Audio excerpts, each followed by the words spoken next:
Coutinho. Obrigada, Vânia. Então, iniciando agora formalmente, né, nossa palestra, nosso encontro aqui, agradecendo novamente a Amanda pela disponibilidade de estar participando e compartilhando com a gente esse momento. A Amanda, ela é professora, né, em Alegrete, nossa colega de Alegrete, possui graduação em Ciência da Computação pela UFSM, mestrado e doutorado em Ciência da Computação pela Unicamp, licenciada em Letras Português pela Unipampa, e hoje é docente dos cursos de computação de Alegrete, na Unipampa, integra a subcomissão de formação docente, coordena o programa de extensão Tramas, colabora com outras ações de extensão. Além disso, também é coordenadora do projeto de ensino JAKE e líder do grupo de pesquisa GeoInfoEdu, e atua nas linhas de pesquisa de acessibilidade e inclusão digital, engenharia de software aplicada à educação e letramento digital. Então, boa tarde a todos que estão aí, nossos colegas, professores chegando. Amanda, eu vou deixar para ti à vontade agora, liberando o microfone, então, se quiser colocar um pouco mais, apresentar um pouco mais, ou já iniciar, fica até o critério e o andamento do nosso espaço. Aline. Oi. Tem o Victor Lobins, fora do domínio da Unipampa, que quer participar. É meu bolsista, pode deixar. Tá. Vou autorizar, eu não conhecia. Pode aceitar, Vani, foi passado para outras, enfim, dentro da Unipampa, né, a gente passou para os em nível institucional, mas se alguém mais quiser, aceita aí. Então, Amanda, é contigo agora. Tá certo. Então, primeiramente, muito obrigada pelo convite. Né, eu entendo que a gente está aí num momento de finalização, né, de um semestre bastante puxado, então, para quem está aqui, né, eu agradeço a presença.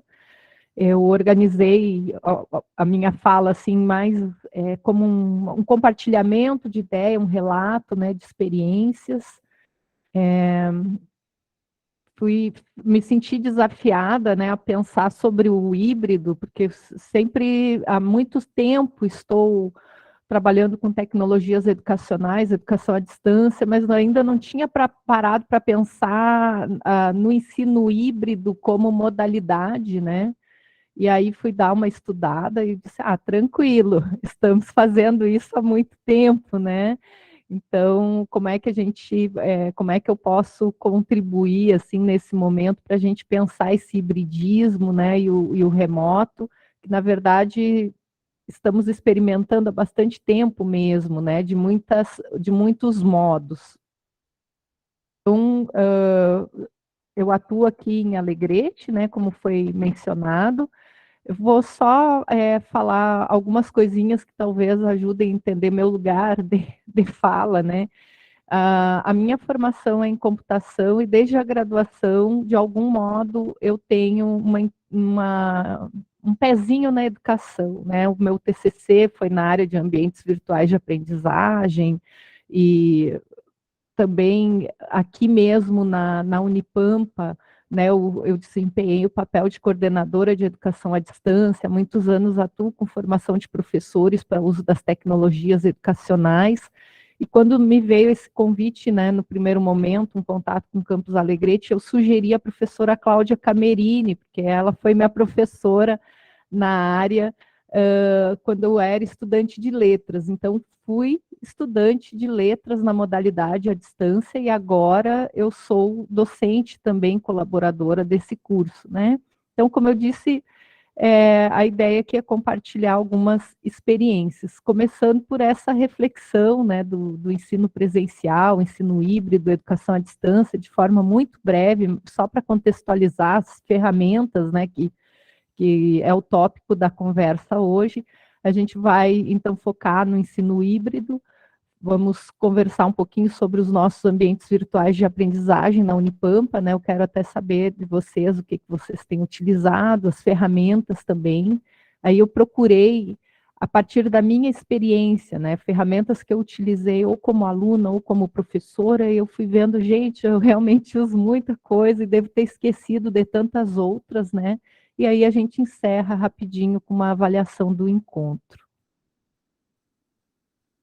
Bom, então, sobre a questão do ensino híbrido, né, que é uma pauta nossa, junto com o ensino remoto, né, então, é importante, eu acho que pontuar aqui, que a gente está falando de educação, né, e que tradicionalmente é feita numa sala de aula e num mesmo tempo, né, então, mesmo local, mesmo tempo, mas há muito tempo e de várias formas, né, se tem trabalhado na perspectiva de flexibilizar esse espaço e esse tempo para alcançar outros públicos que se beneficiariam dessa flexibilidade, não só no ensino formal, como no ensino não formal, né, porque a gente aprende aí em vários âmbitos, não só no ensino superior, na faculdade, mas cursos livres também, né, e aí pensar nessa flexibilidade de tempo e espaço na educação oportuniza, assim, alcançar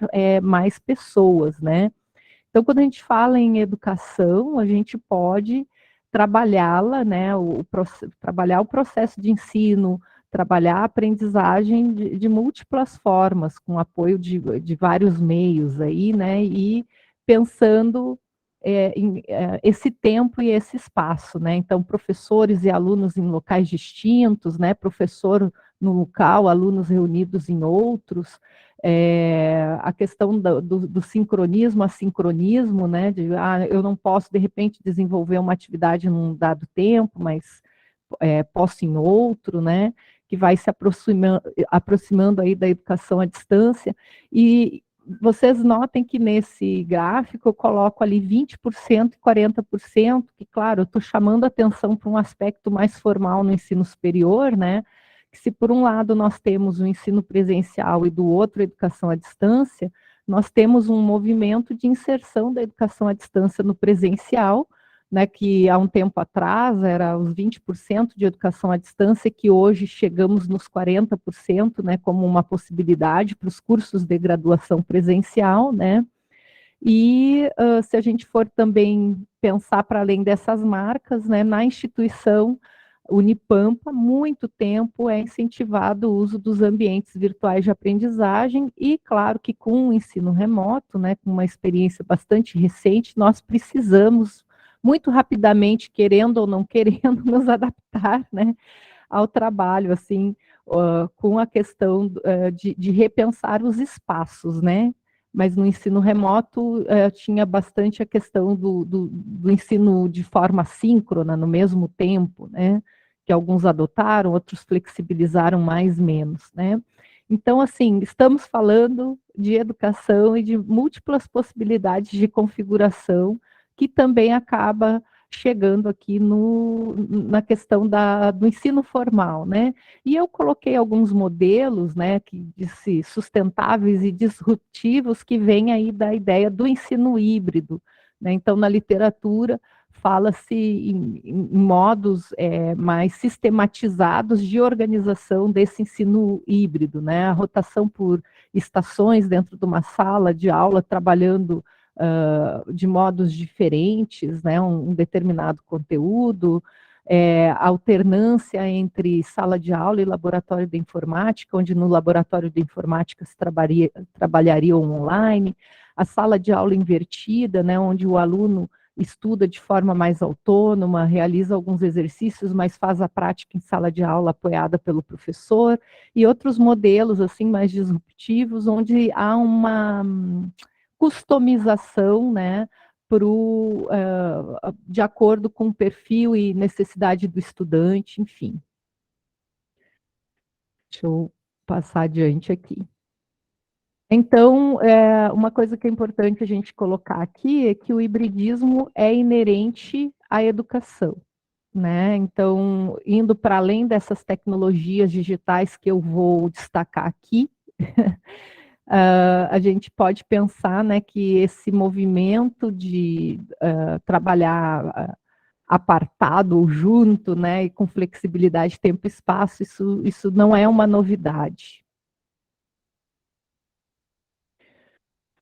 Na literatura, Christensen, Horn e Staker, né, eles colocam que o ensino híbrido é um programa de educação formal no qual o estudante aprende por meio do ensino online, em parte em uma localidade física supervisionada, só um pouquinho, em uma experiência de educação integrada, né? Então, está colocado aí que o ensino online ele tem parte, né, nessa proposta sistematizada de ensino híbrido e que também existe um momento junto com o professor em uma instituição, né? Então, quem propôs isso, né? De forma a integrar essas formas de ensinar e de aprender, e também de se pensar em interdisciplinaridade e diversas formas aí de relação com conteúdos, né, e trabalho de competências e habilidades. Bom, então a gente vai agora para um momento que eu vou entrar nas ferramentas e que eu gostaria que vocês interagissem comigo, né? Então eu coloco aqui uma enquete, onde eu pergunto qual o ambiente virtual de aprendizagem que você adota no apoio ao ensino presencial, né, aqui na Unipampa. Deixa eu pegar o link de forma direta aqui.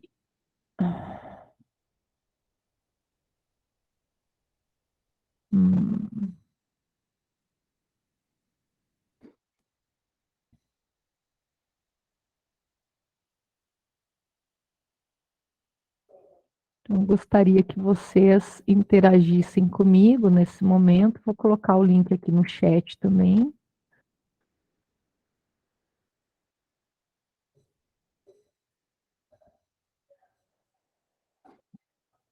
E então, para a gente começar a pensar esse hibridismo, né, no ensino presencial, né, que é o que a gente retomou recentemente, né, ao reestabelecermos aí as nossas atividades de ensino, né, na modalidade presencial, onde a maioria dos cursos da Unipampa acaba se identificando, né, embora já haja esse movimento também de inserção da educação à distância no presencial.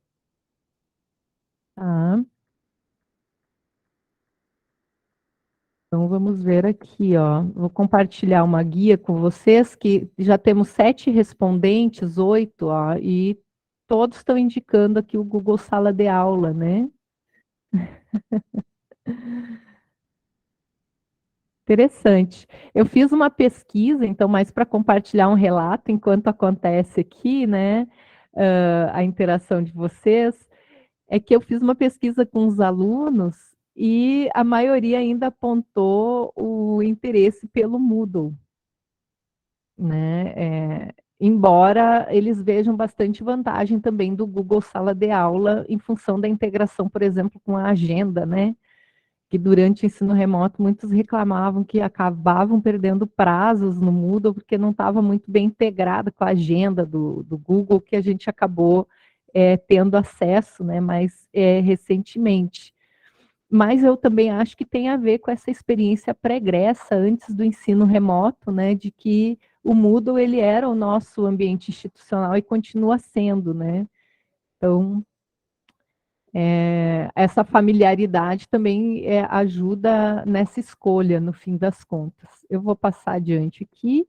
Então, bom, temos 2 ambientes virtuais de aprendizagem, então, que eu destacaria na Unipampa, né, que um é o Moodle, que na página principal do Moodle institucional hoje, né, a gente tem essa seção do Moodle como apoio aos cursos presenciais e o Moodle que apoia, então, a modalidade à distância, né, em cursos institucionais e da Universidade Aberta do Brasil, né, e aqui no próximo slide eu vou destacar as ferramentas que eu utilizo, né, que é só um subconjunto das ferramentas que o Moodle oportuniza aí. né? A gente pode, então, organizar nossas aulas, né, por semana, por dia de aula, por módulo de conteúdo, né? Isso fica à escolha de cada um e podemos aí compartilhar arquivos, né? Disponibilizar a ferramenta de diário para que os alunos comentem como é que está o percurso deles em um determinado componente curricular, podemos fazer enquetes, né, com a ferramenta escolha, criar fóruns para oportunizar discussão, organizar arquivos em pastas, criar uma página, né, com hipertexto, com texto, imagem, links, compartilhando vídeos, né, questionários para fazer avaliação, ou para provocar o aluno a voltar em um determinado conteúdo, né, e então responder o questionário uh, a partir da interação com esse conteúdo, né, os rótulos que são para colocar pequenos trechos de texto no Moodle, a tarefa para receber arquivos, o URL para disponibilizar links, né, então esses recursos são os que eu marquei como favorito e que são os que eu mais utilizo no Moodle, né, mas são muitos os recursos disponíveis, eu nem consigo falar sobre todos que tem aqui, né? Talvez vocês utilizem outros recursos, né? Então, tanto atividades quanto recursos, no caso, né? Então, muitas alternativas mesmo aí para a gente organizar o nosso espaço no ambiente Moodle, tanto na educação à distância como no apoio ao presencial, né? Bom, um outro ambiente que a gente tem é o Google Sala de Aula, né? Que eu utilizo muito pouco, como vocês podem ver aí, né? Participei de um curso de capacitação junto com a Daniele Schmitz, da Prograde, sobre produção de materiais educacionais acessíveis, e agora eu pretendo ministrar um componente curricular de computação e sociedade, né? E esse Google Sala de Aula, ele tem uma boa integração com ferramentas aí da Google, né? Inclusive dando acesso ao Meet, possibilitando organizar atividades, né? Identificar as pessoas que estão vinculadas ao componente, que são os alunos, né, atribuir notas vinculadas às atividades, né, e nessa sessão de atividades também é possível organizar os materiais por semana, tanto materiais quanto atividades mesmo, né, com formulários do Google, por exemplo, para fazer avaliação, por semana, por temas, bastante livre, assim, a forma de organização, né. Bom, então, num segundo momento, aqui, para a gente extrapolar um pouco os ambientes virtuais da instituição, porque a gente tem muitas outras possibilidades para nos apoiar, né? Eu queria saber que ferramentas online vocês adotam no apoio ao ensino presencial. O que vocês usam? Eu, por exemplo, agora com vocês estou usando o Mentimeter, né? E tem muitas outras possibilidades, né? Então, o link é o mesmo que está aí no chat. A gente vai esperar um pouquinho. Vai formar agora uma nuvem com as ferramentas que vocês já utilizam, né? Claro, pode ser o Moodle, o Google Sala de Aula, mas como eu disse, tem muito mais coisas, né, para fora do institucional e também algumas ferramentas que estão institucionalizadas e que nós podemos adotar, né?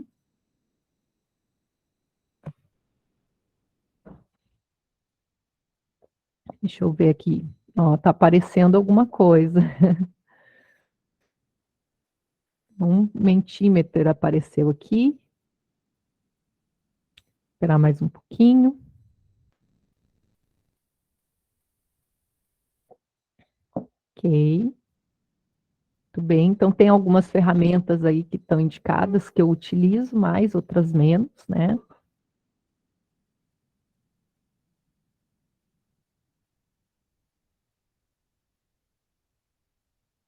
Depois, esses slides que tem aqui, eu vou compartilhar com vocês. Tá?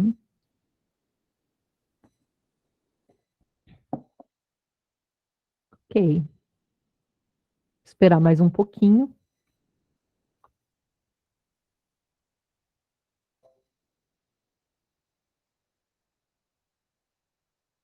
E em seguida eu vou falar um pouco de algumas ferramentas que eu selecionei com base em atividades que eu costumo desenvolver com apoio desses ambientes virtuais que eu mencionei, né?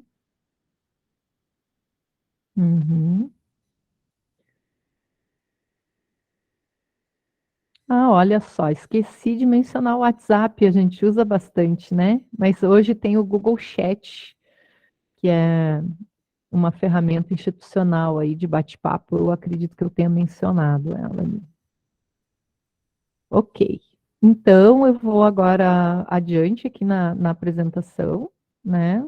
Como eu disse, compartilhando algumas ferramentas que eu utilizo. Primeiro, eu fiz um quadro, né? Fico pensando, essa sistematização é minha, tá? Não usei nenhum tipo de categoria já pré-existente na literatura, eu simplesmente fui pensando, né?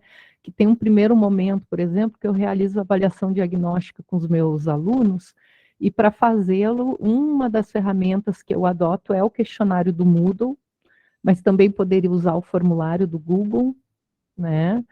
Tem a ferramenta Kaggle, que é uma ferramenta para criar mapas mentais, né? Que também, qual é a compreensão que hoje se tem para um determinado conceito, né? O que te vem à mente, né? E pedir para os alunos organizarem as ideias, ou fazer uma pergunta, por exemplo, o que é software para você, né?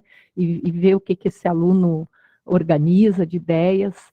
Tem o Kahoot, o Mentimeter e o Slido, que trabalham nessa perspectiva, né, que eu mostrei aqui de interação, né, o Kahoot tem jogos, tem quizzes, enfim, enquanto o Mentimeter e o Slido tem essa ideia de interagir a partir de enquetes, né, e gerar gráficos, organizar essa informação, e tem o WordWall, que é uma ferramenta para jogos, né, que eu posso criar jogos diversos aqui. Eu acho que eu separei, deixa eu ver aqui, o WordWall.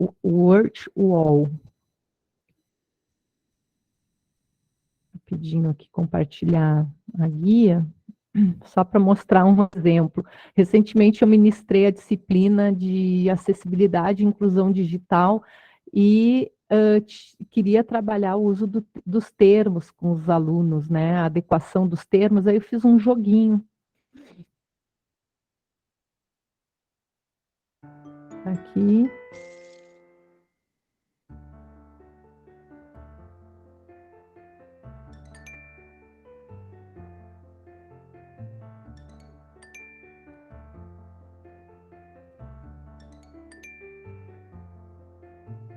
Deixa eu voltar aqui. Então, era só para ilustrar, né? Deixa eu parar aqui. Que é possível, então, para uma atividade de avaliação diagnóstica, pedir para os alunos responderem, e no caso do WordWall, o que eu acho interessante é que o aluno se identifica e você consegue ter acesso aí aos acertos, erros, enfim, né? Bom, para a exposição, nós temos ali a apresentação do Google, né, as próprias planilhas do Google, que nos ajudam a gerar gráficos, a ferramenta Canva de edição visual, que possibilita aí criar infográficos, mapas mentais também, né, o LibreOffice, o Slides Carnival, que tem vários templates, né, inclusive o template que eu estou usando é de lá. As ferramentas Meet, Zoom, Teams, de videoconferência, né? No sentido que eu posso, por exemplo, trazer palestrantes de qualquer lugar do planeta para estar conosco, né? Numa aula, fazendo uma fala, uma palestra, né? O StreamYard com o YouTube, que a gente acabou usando muito aí nesse período de ensino remoto, né? Além do Meet. Anchor e SoundCloud, que são plataformas para publicação de podcasts, né? Eu acho interessante a Anchor, tu cria um canal lá e não tem limite, né, de postagens, enquanto que a SoundCloud, embora tenha limite, permite uma organização melhor e, basicamente, se estrutura uma rede social, né, com podcasts, que, então, a gente, além das apresentações de slides, quando está pensando aí no apoio de ambientes virtuais de aprendizagem, pode compartilhar muitos materiais, né,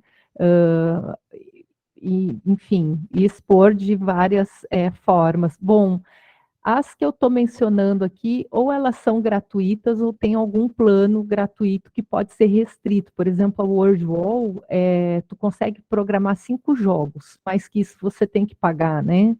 E SoundCloud também, tu tem um espaço limitado para armazenamento de áudio e depois de um tanto, se quiser usar mais, tem que pagar, né? Mas a maioria delas tem alguma possibilidade de uso gratuito, né? Bom, para enquetes eu uso a escolha do Moodle, uso o Kahoot, uso o Mentimeter, Slido, né, que são essas ferramentas. O Slido, como eu disse, é muito parecido com o Mentimeter, que eu acabei de usar com vocês. Para fazer testes, uso bastante os questionários do Moodle e formulários do Google também, para quem usa o Google Sala de Aula, né, uma boa ferramenta. Ambas tu pode parametrizar. Eu não conheço muito o formulário do Google vinculado ao Google Sala de Aula, mas no questionário do Moodle tu tem vários formatos de questões, tem como atribuir valores, né, para as respostas, então é feito um cálculo automático da nota conforme o que o aluno responde, né, e além de questões objetivas, também é possível fazer questões abertas, né. Bom, vou seguir aqui. Para pesquisa, né, coloquei a própria pesquisa do Google, que a gente pode não só pesquisar os sites da internet, mas por imagens, vídeos, né, tem notícias, tem uma série de possibilidades, o Google Acadêmico, a Wikipedia, né? Nós temos o repositório institucional aí com os trabalhos que são desenvolvidos nos cursos, né? Então, de mostrar para os nossos alunos o que outros estudantes já andaram pesquisando, qual é a produção, né, que temos aí na Unipampa, na graduação, no mestrado, no doutorado. Tem a minha biblioteca, né, que embora não tenha todos os livros que a gente tem disponível nas nossas bibliotecas físicas, também dá acesso a uma série de literaturas, né, o portal de periódicos da CAPES, e aí a gente poderia citar vários das nossas áreas, né, quando o aluno está lá envolvido com iniciação científica, está fazendo o componente de metodologia científica, né, enfim, na fase mais para o final do curso, né, que é importante eles acessarem não só uma ferramenta como o Google, né, que dá acesso aí ao conteúdo indexado na rede mundial de computadores, mas também em bases das nossas comunidades científicas, né? Aqui na computação, a gente estimula bastante os alunos a acessarem a ACM Digital Library, I3E Explorer, Scopus, Springer, né? Que são bases que estão disponíveis aí do portal de periódicos da CAPES, também acessíveis pelo proxy da Unipampa, né? Para compartilhamento de ideias, poderíamos pensar no fórum do Moodle, né, o próprio Mentimeter, Slido, Google Docs, que tem uma série de ferramentas, né, que a gente pode explorar também. Inclusive, alguém falou de extensão do Chrome, a gente tem muitas possibilidades de extensão desse Google Drive, mas aqui eu estou falando do Google Docs em particular, né, de abrir um documento do Docs e compartilhar, criar juntos, né, ou fazer uma tempestade de ideias e também poder acessar um histórico de colaborações, de revisões do documento, bem interessante. Google Chat, que a gente pode criar grupos, né, e saindo do nosso WhatsApp, que dá acesso aos nossos telefones privados, né, e começar a usar uma ferramenta mais institucional aí de comunicação com os alunos. Claro que a gente precisa ir avaliando muito, né, o que funciona, o que não funciona. As próprias redes sociais, né, e ferramentas como o Blogger para criar blogs sobre um determinado tema, né, que pode estar relacionado a um grupo de pesquisa, um conteúdo de sala de aula, ou Padlet, que agora eu vou compartilhar com vocês, um que eu criei para formatar, e que a gente vai usar no finalzinho aqui. Aqui, essa ferramenta, que é o Padlet, ele permite criar murais, né? Onde é possível colocar imagem, texto, links, né? GIFs, e tem essa estrutura de mural, mas também tem linha do tempo, então que permite a organização da informação de uma série de formas, né? Esse aqui é o mural da minha turma. Eu tive acesso a essa ferramenta durante a graduação de letras, né? Meus professores usavam bastante na EAD, tanto para nos conhecer, quanto para explorar um certo conteúdo, né? E para colaboração, eu separei aqui a Wiki do Moodle, o Google Drive, a Wikipedia, o Kaggle, o Canva, né, que são ferramentas que permitem que juntos se crie coisas, né, sejam textos, sejam apresentações, sejam, enfim, mapas mentais, infográficos, né, então tem um nível de colaboração. E, finalmente, para apoiar aí, a criação de portfólios, né, eu destacaria o Diário do Moodle, que eu já havia mencionado antes, né, o Google Drive, a Microsoft 365, aí que a gente tem acesso, acho que tem que abrir um chamado, e dar acesso às ferramentas do Office, né, apresentação, mais tarefa do Moodle, que pode ser usado para organizar portfólio, Blogger, WordPress. Portfólio, geralmente, eu uso para quê? Né? Para ter acesso à produção dos alunos, mas, no meu caso, principalmente para provocar metacognição, né? Tipo, o que eles aprenderam de novo, né? Quais são as principais dificuldades, que estratégias que funcionam, né? O que eles gostariam que fosse diferente no modo de eu ensinar, né? Então, exploro nesse sentido. E aqui sim eu destaco, então, os links, né? E algumas dessas ferramentas que eu mencionei que estão fora do âmbito institucional, né? E aí eu gostaria de saber, do grupo que está acompanhando, se vocês utilizam alguma dessas ferramentas que estão citadas aqui, né? São 2 slides, então se vocês usam e para que usam. Por exemplo, a ferramenta Canva, agora nesse período de ensino remoto, né, e com as ações de extensão remotas, enfim, a gente acabou se apropriando muito aqui para divulgação de eventos, né, mas ela traz uma possibilidade, assim, enorme, né, como eu disse, criação de infográficos, além dos infográficos, mapas mentais, né, então organização de ideias, organização de layout, projetos gráficos, né? É possível fazer com Canva e é possível fazê-lo de forma colaborativa, né? Criar projetos e compartilhar com colegas, né? Então, os alunos, eles podem fazer juntos, né? Alguma síntese para um conteúdo que foi trabalhado em aula. Esse Kaggle é para fazer mapas mentais, né? Ele tem uma versão gratuita e versão paga.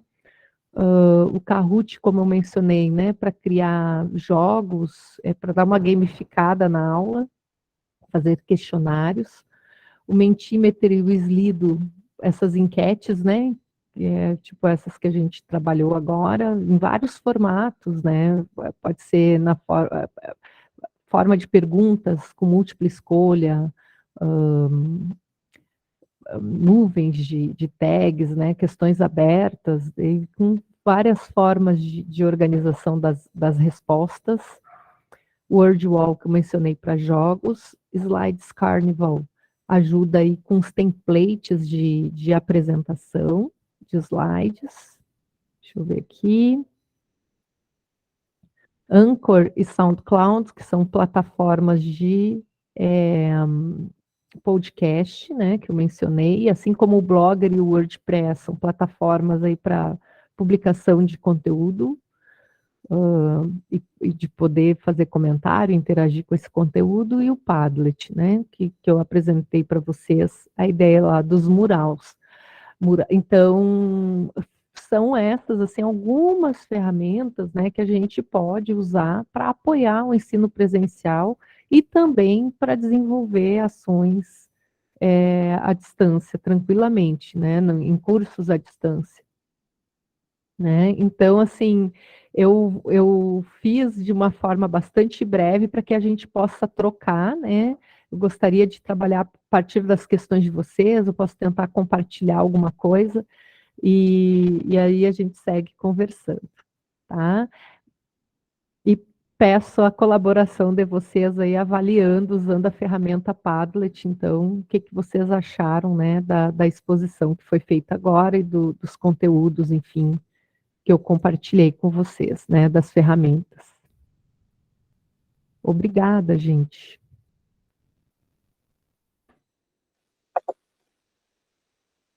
Obrigada, Amanda. Obrigada, Amanda. A tua exposição aqui. E aí, pessoal, como eu deixei no chat, né, se vocês querem fazer perguntas, fiquem à vontade agora pelo microfone mesmo, né, só vamos levantar a mãozinha para tentar organizar se tiver mais questionamento. Mas nós temos uma questão, Amanda, da Vânia mesmo, né, falando das ferramentas que tu mostrou aí na apresentação, perguntando se são ferramentas gratuitas. Sim, a maioria delas, todas elas, têm uma versão gratuita, né? A questão é o que que eu consigo fazer com essa versão gratuita, né? Que às vezes é um limite de jogos que eu posso criar, ou a quantia de armazenamento que me disponibiliza, mas todas elas têm algum nível de uso gratuito. Uhum. Eu vou fazer um comentário aqui, já usar o espaço, já que ninguém se inscreveu ainda, mas é bastante interessante trazer assim de uma forma mais leve a utilização de ferramentas, porque às vezes a gente participa até dos cursos, né, que foram dados durante a pandemia e tal. Como utilizar essas ferramentas? E às vezes é algo mais pesado, né, ou, eu não sei se eu vou usar essa ou não. E aqui deu uma noção de que o que é bom para qual a finalidade que tu usa certa ferramenta. Então, mostrar essa ideia de poder utilizar de uma forma mais leve é bem interessante. Eu não consegui fazer um nível de aprofundamento, né? Como estava ali ferramentas, eu pensei, e agora, como faço, né? Vamos lá na abrangência. A partir da onde eu comecei a pesquisar, eu vi, mas tem tanta coisa que eu desconheço, né? Então vamos lá, vamos ver a partir daquilo que eu uso, que já usei, que um professor já usou com a minha turma, e no fim ver, né? Eu acho que se cada um parar um pouquinho para fazer esse exercício, vai chegar aí num pool bem interessante para compartilhar, e aí dá para vocês explorarem, né, para o próximo planejamento, né, começar por alguma que ainda não conhece, inserir. Eu acho que foi mais nesse sentido, Aline, que eu tentei trazer mesmo. Muito bom, Amanda, é isso mesmo. Vânia, pode falar. Amanda, ali no link que tu dispôs para a gente fazer a avaliação da palestra, o que a gente achou, eu não entendi como é que funciona. Então, É para a deixa eu gente ver. escrever, alguma coisa? Espera aí que eu estou com ele aberto aqui. Isso, ele é um mural. Deixa eu entrar Na lá. bolinha do mais é para a gente escrever alguma coisa? Isso. Aqui, Tá. ó. Ah, sim. Tá. Aí tem o maisinho ali, você consegue. E pode ser anônimo. Aqui está configurado anônimo, né? Mas eu poderia ter dito que todo mundo tem que se identificar para fazer a postagem, né? Mas, enfim. Interessante as ferramentas que tu está usando, a gente também pode utilizar em algum momento, né? Com os nossos alunos, Justamente. nas atividades. Tá.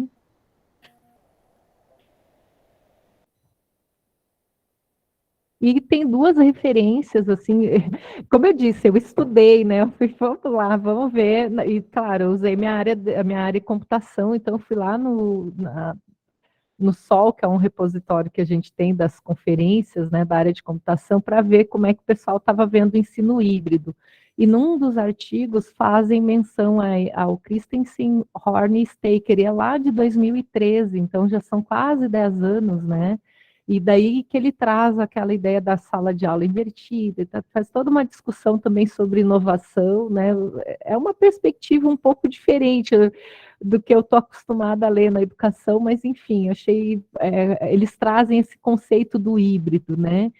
E eu gostei bastante desse texto sobre educação híbrida e regulamentação, né, para a expansão no ensino superior, porque vai trazendo esse histórico das portarias da inserção do semipresencial no ensino de graduação presencial e de como foi se afrouxando, né, alguns requisitos, foram se afrouxando alguns requisitos para que desse esse boom que a gente está vivendo de educação à distância hoje, inclusive no ensino privado. Porque há um tempo atrás havia muito mais restrições, várias condições, né? E hoje está bastante liberado. Que eu acho que esse ensino e o ensino remoto hoje deu uma sacudida, né, em todos nós, assim, quem não usava ferramenta virtual era mais conservador, teve que abraçar de algum jeito, na marra, né, algum tipo de recurso. Então, enfim, eu achei interessante esses artigos como referência, né, e deixo ali na apresentação, e sigo à disposição aí para outras conversas, né, se ninguém mais tem perguntas, tá tudo certo.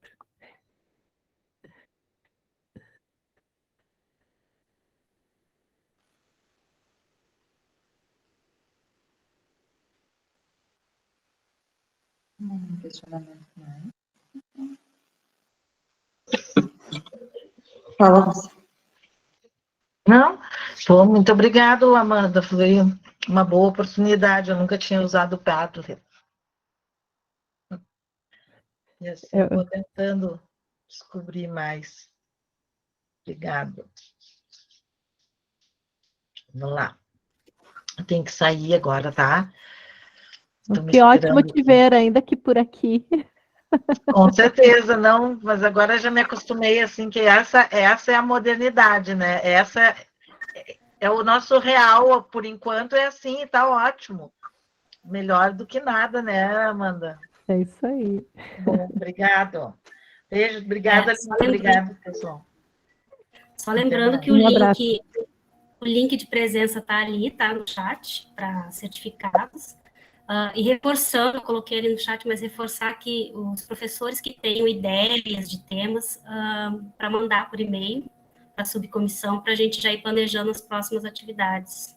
Tá? O Ricardo fez uma pergunta ali. Essa pergunta está certo. Tchau, tchau, Lúcia. Ricardo, essa pergunta é bem complexa, merece um artigo, assim, mas foi uma experiência muito interessante e intensa, né? Para mim, foi uma oportunidade única, assim, para fazer uma licenciatura, né? Eu tentei na UERGS aqui em Alegrete. Primeiro, não fui aceita por ser da área de exatas, né? Na época ali de um processo complementar que eles fizeram. E segundo, que eu achei que ia ser muito difícil acompanhar presencialmente, né? Então me falaram da possibilidade de eu fazer, embora eu soubesse que existia o curso, mas considerei primeiro isso, né? A flexibilidade de eu poder cursar uma graduação e desenvolver as atividades dentro de um tempo que para nós já é bem escasso, né? Porque a gente trabalha demais na universidade. Então, eu acho que esse é um grande ponto forte, a flexibilidade, né? As atividades são, sobretudo, assíncronas. Então, eu realmente me organizava dentro do tempo que tinha para fazer as leituras, para fazer as atividades, né? E eu acho que um ponto fraco que poderia se dizer, assim, que um aluno que se desorganiza, chega um ponto que ele não consegue gerenciar, porque são muitas coisas, né? Imagina fazer uma graduação toda online. E no ensino remoto, para mim, ficou muito pesado, porque eram 40 horas de trabalho à distância, mais o tempo do estudo à distância. Então, assim, eu não aguentava mais tela, né? mas no período presencial aí do trabalho foi bem interessante. Né? Isso, e conheci tanta ferramenta, né? Então, para a gente que é docente, se colocar no lugar do aluno, eu acho que oportuniza a gente fazer o exercício da empatia, porque chega um ponto que parece que a gente esquece que já foi aluno algum dia.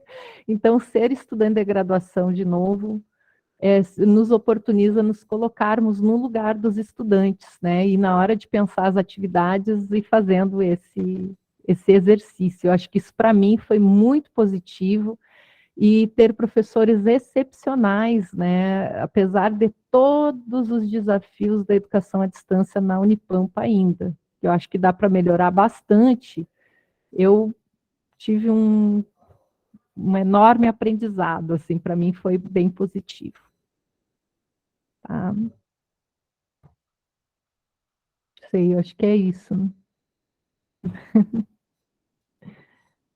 Eu gostaria, mais uma vez, de agradecer a Aline, Vânia, né, a SubCFD pelo convite, especialmente aí de reflexão, né?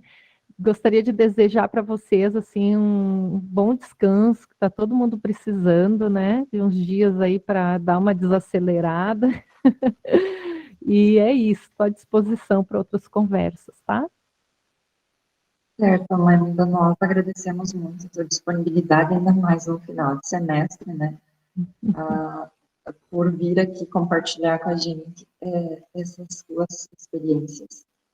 E que bom que a gente pode fazer isso também à distância, né? Porque, apesar de ser final de semestre, ajuda a estar nesse meio, à distância, Nesse modelo, é algo mais rápido, mesmo que seja mais rápido, mas acrescenta muito, né?